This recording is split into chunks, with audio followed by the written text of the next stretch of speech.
News 18 India.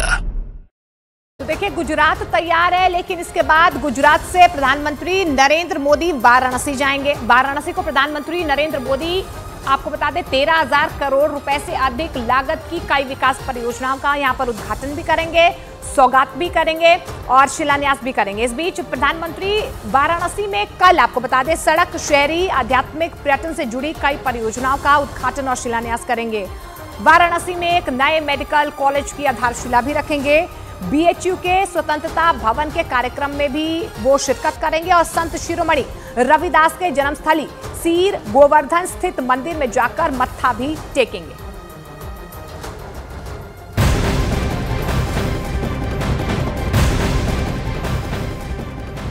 तो BJP तैयार है, आप देख रहे हैं किस तरीके से तैयारी कर रही है, रैली हो रही है। और इधर आम आदमी पार्टी और कांग्रेस के बीच सीट बंटवारे में देरी से गठबंधन पर सस्पेंस और बढ़ता जा रहा है। कांग्रेस आम आदमी पार्टी के गठबंधन पर आम आदमी पार्टी के संयोजक अरविंद केजरीवाल ने बयान दिया। अरविंद केजरीवाल ने गठबंधन में देरी पर चिंता जाहिर कर दी है और कहा कि गठबंधन पर बहुत देरी हो गई है, जल्दी गठबंधन होना चाहिए। तो क्या फॉर्मूला हो, दिल्ली में 7 सीटों में से कितनी सीटें दी जाएं कांग्रेस को, ये अभी तक तय नहीं हो पाया है और इसी पर चिंता जाहिर कर रहे हैं अरविंद केजरीवाल।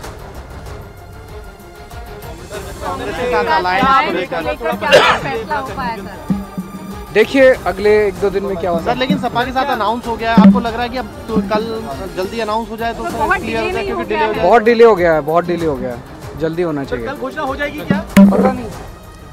तो देखिए, अरविंद केजरीवाल साफ तौर पर कह रहे हैं कि देरी हो गई है, लेकिन आम आदमी पार्टी और कांग्रेस के बीच गठबंधन को लेकर कई बार बातचीत भी हो चुकी है, लेकिन सीट शेयरिंग को लेकर अभी तक कोई फॉर्मूला सामने नहीं आया है। सीट शेयरिंग पर कांग्रेस आम आदमी पार्टी के बीच अभी तक सहमति नहीं बन पाई है। सूत्रों के मुताबिक कांग्रेस दिल्ली की 7 सीट में से 4 सीटें चाहती है। सूत्रों का यह भी कहना है कि आम आदमी पार्टी दिल्ली में कांग्रेस को 2 सीट देने को तैयार है। वहीं पंजाब में कांग्रेस और आम आदमी पार्टी ने आपसी सहमति से अलग अलग चुनाव लड़ने का फैसला कर लिया है। सूत्रों की माने तो हरियाणा, असम में कांग्रेस आम आदमी पार्टी को 1 सीट दे सकती है। और इन सबके बीच एक बहुत बड़ी खबर आपको बता दें, यूपी की सियासत से जुड़ी, जहां पर यूपी के बीजेपी अध्यक्ष भूपेंद्र चौधरी की मुलाकात होती है रघुराज प्रताप उर्फ राजा भैया से। ये मुलाकात राजा भैया के लखनऊ आवास पर हुई। सूत्र ये कह रहे हैं कि बीजेपी राज्यसभा चुनाव को लेकर रणनीति सेट करने के लिए राजा भैया के पास पहुंची। राजा भैया की पार्टी जनसत्ता दल लोकतांत्रिक के पास 2 विधायक हैं और आपको बता दें 27 तारीख को होना है राज्यसभा का चुनाव। और ऐसे में ये मुलाकात किस ओर इशारा कर रही है, 2 जो विधायक हैं, क्या वो भी राज्यसभा उम्मीदवार जो बीजेपी का उसके लिए वोटिंग करेंगे? और बड़ी खबर आपको बताते हैं, गुलमर्ग में खेलो इंडिया विंटर गेम्स का आगाज हो गया है। उपराज्यपाल मनोज सिन्हा ने गुलमर्ग में खेलो इंडिया शीतकालीन खेलों के 4थे सीजन का उद्घाटन किया है। खेलो इंडिया विंटर गेम्स 5 दिन तक चलेंगी और इन गेम्स में 20 राज्यों को 1000 एथलीट और खिलाड़ी अपना इन खेलों में दमखम दिखाएंगे। खेलो इंडिया में skiing, snow mountaineering, Nordic skiing और अल्पाइन स्कीइंग प्रतियोगिताएं भी शामिल हैं। और तस्वीरें आप देख पा रहे हैं, इसकी शुरुआत हो चुकी है। चौथे खेलो इंडिया विंटर गेम्स की मेजबानी जम्मू कश्मीर केंद्र शासित प्रदेश के लिए निश्चित रूप से एक गौरवपूर्ण पल है। आप सब जानते हैं कि वर्ष 2024 से केंद्र शासित प्रदेश जम्मू कश्मीर तथा केंद्र शासित प्रदेश लद्दाख को नेशनल विंटर गेम्स की मेजबानी का अवसर मिला था।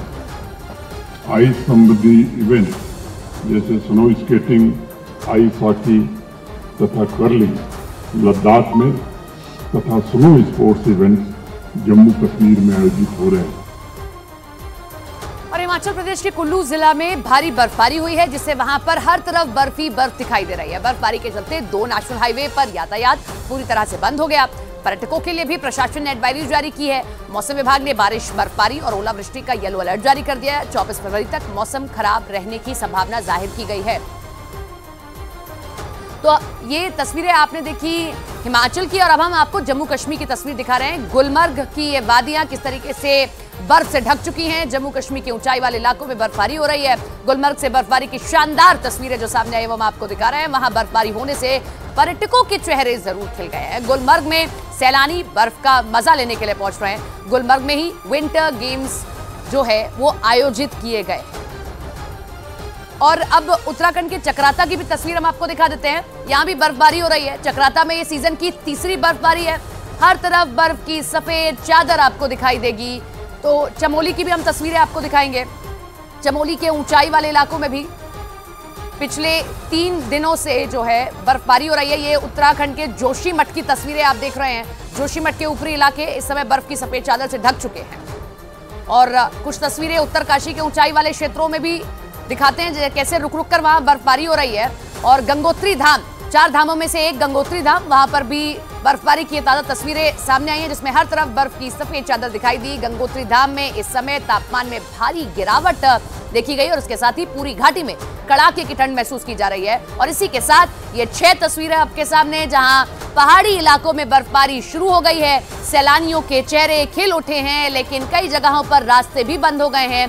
जो वहां पर व्यापारी हैं वो भी जरूर संतुष्ट नजर आएंगे, क्योंकि देर से इस बार सीजन की बर्फबारी शुरू हुई है।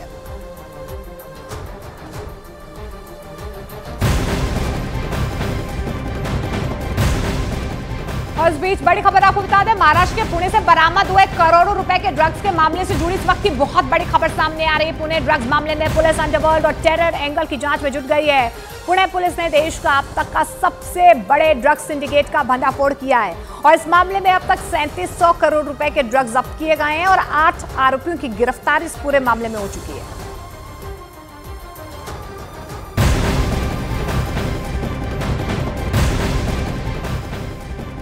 और ड्रग्स मामले में महाराष्ट्र की पुणे पुलिस पूरे एक्शन में दिखाई दे रही है। इस ड्रग्स सिंडिकेट के तार अब सांगली से भी जुड़ गए हैं। पुणे पुलिस ने सांगली से कुल 140 किलो ड्रग्स बरामद किया। बरामद किए गए ड्रग्स की कीमत करीब 300 करोड़ रुपए बताई जा रही है। सांगली से 3 लोगों की गिरफ्तारी होती है। पुणे में छापेमारी के दौरान नमक के पैकेटों में ये ड्रग्स पैक किए गए थे। तो देखिए, इस पूरे मामले को लेकर लगातार छापेमारी हो रही है। मामले में पुलिस, आपको बता दें, पुणे पुलिस ने पुणे में अलग अलग ठिकानों से 717 किलो और दिल्ली से 960 किलो ड्रग्स बरामद किया है। इसके साथ ही पुणे पुलिस ने सांगली शहर में 140 किलो एमडी ड्रग्स भी जब्त किए हैं। 3 तस्वीरें आपको दिखा रहे हैं। इस मामले में पुणे से 3 और दिल्ली से 5 आरोपी गिरफ्तार किए गए हैं। पुलिस का दावा यह भी है कि इस गिरोह ने न सिर्फ महाराष्ट्र या दिल्ली बल्कि लंदन तक ड्रग्स पहुंचाए हैं। आशंका यह भी जताई जा रही है कि इस गिरोह के तार और भी कई शहरों से जुड़े हो सकते हैं। इसीलिए ड्रग्स के इस काले कारोबार की तह तक जाने के लिए पुणे पुलिस की कुल 15 टीमें लगी हुई हैं।